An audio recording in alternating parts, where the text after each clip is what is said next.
بسم اللہ الرحمن الرحیم۔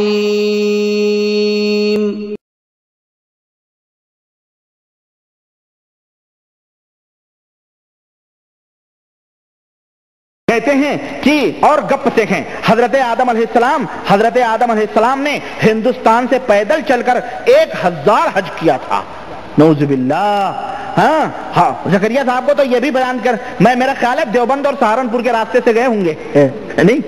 ہاں بھائی، دیوبند سہارنپوری کے راستے سے شارٹ کٹ مار کے۔ بسم اللہ الرحمن الرحیم۔ محترم سامعین و ناظرین، شورش کاشمیری صاحب کا شعر ہے: ہر روز کر رہے ہیں شرارت نئی نئی، ہر روز کر رہے ہیں شرارت نئی نئی، وہ لوگ جن سے شرم رسول خدا گئی، وہ لوگ جن سے شرم رسول خدا گئی، جن کے ضمیر و ظرف پہ تخلیق شرمسار، جن کے ضمیر و ظرف پہ تخلیق شرمسار، جن کے دل و دماغ کا سانچہ ہے سرمئی، وہ لوگ جن سے شرم رسول خدا گئی۔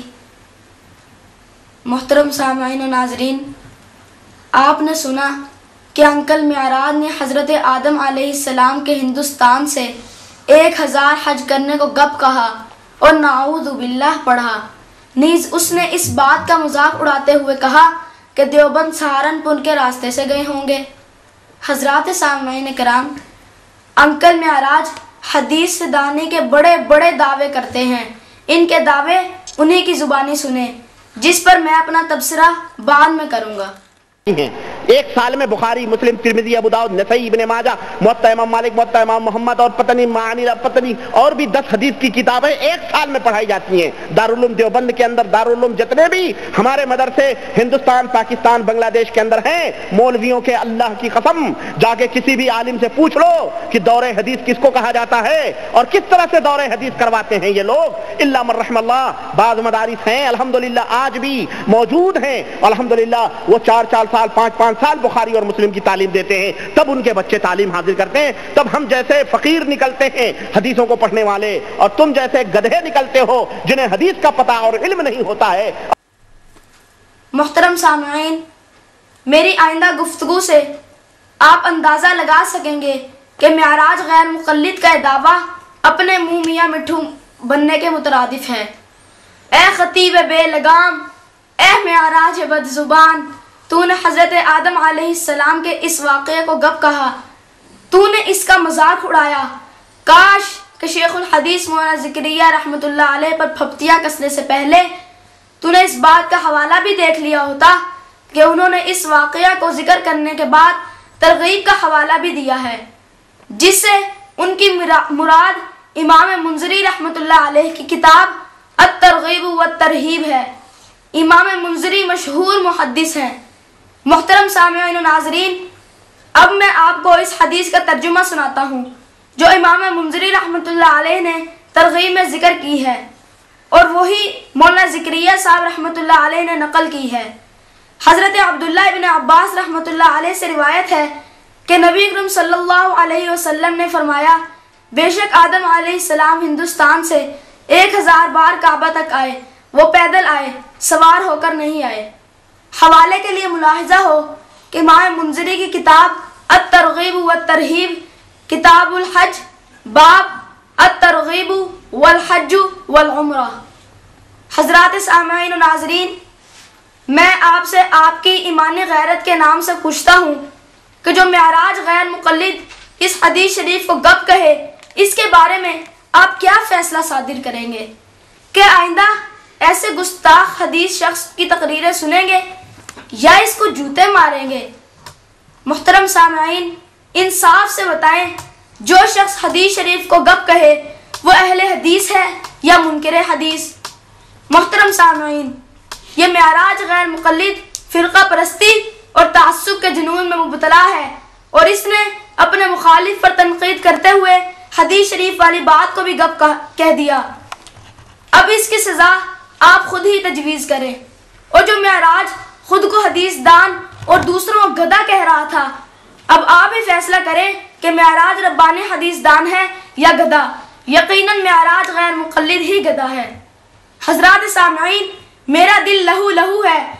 آپ نے معراج غیر مقلد کی ابتدائی گفتگو میں سنا کہ اس نے آدم علیہ السلام کے 1000 دفعہ حج کرنے والی عبارت پڑھ کر، اس پر نعوذ باللہ پڑھ کر آپ کو باور کرایا کہ یہ بہت بڑی غلط بات ہے جس سے اللہ کی پناہ مانگی جائے۔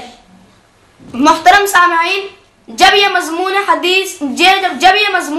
حدیث سے ثابت ہے تو پھر اس پر بھی سبحان اللہ پڑھنا چاہیے یا نعوذ باللہ پڑھنا چاہیے۔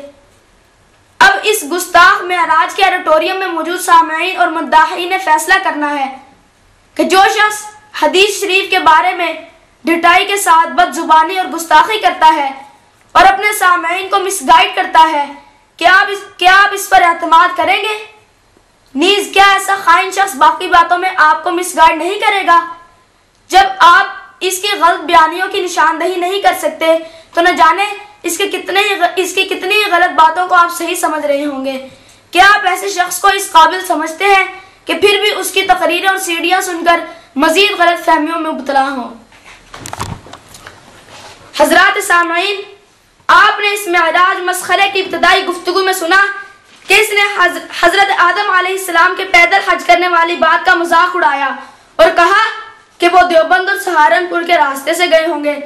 اے توحید کا کلمہ پڑھنے والو، اے محمد عربی صلی اللہ علیہ وسلم سے سچی محبت رکھنے والو، خصوصاً معراج گستاخ کے وہ سامعین جو اس کی تقریر میں موجود تھے یا جنہوں نے یہ تقریر سی ڈی سے سن رکھی تھی، مجھے ایمانداری سے بتانا کہ واقعہ آدم علیہ السلام کی بابت معراج غیر مقلد کا یہ مذاق سن کر تم نے اس واقعے کی بابت میں اپنے دل میں کیا رائے قائم کی تھی، اور تمہیں کیا معلوم تھا کہ اس بدبخت معراج نے حدیث کے بارے میں تمہارے دل کو مقدر کر دیا اور حدیث شریف سے تمہیں بدظن کر دیا، اور اگر میں تمہیں حقیقت نہ بتاتا تو ساری عمر تم اسی غلط فہمی کا شکار رہتے اور اسی پر تمہاری موت آتی، پھر اللہ ہی جانے کہ تمہارا کیا انجام ہوتا۔ محترم سامعین و ناظرین، کیا معراج غیر مقلد کی تقریریں سننی چاہیے یا ان کا بائیکاٹ کرنا چاہیے؟ کیا اس بدبخت معراج کی سیڑیاں سننی چاہیے یا انہیں توڑ کر پھینک دینا چاہیے؟ اس بد زبان معراج کی جو زبان حدیث کے مضمون کو گپ کہے، اس پر نعوذ باللہ پڑھے، اس کا مذاق اڑائے، اس زبان کو بولتے رہنے دے یا اس کو کاٹ دینا چاہیے؟ یہ فیصلہ آپ نے کرنا ہے۔ انکل معراج، میں آپ کو درمندانہ نصیحت کرتا ہوں کہ حدیث شریف کی اس گستاخی پر اپنی توبہ کا اعلان کریں۔ محترم سامعین و ناظرین، اگر انکل معراج اپنی توبہ کا اعلان نہیں کرتے تو پھر ہم اور آپ سب کو ان کا مکمل بائیکاٹ کر دینا چاہیے، چونکہ انہوں نے حدیث کا مذاق اڑایا ہے اور گستاخی کی ہے۔ اللہ حافظ۔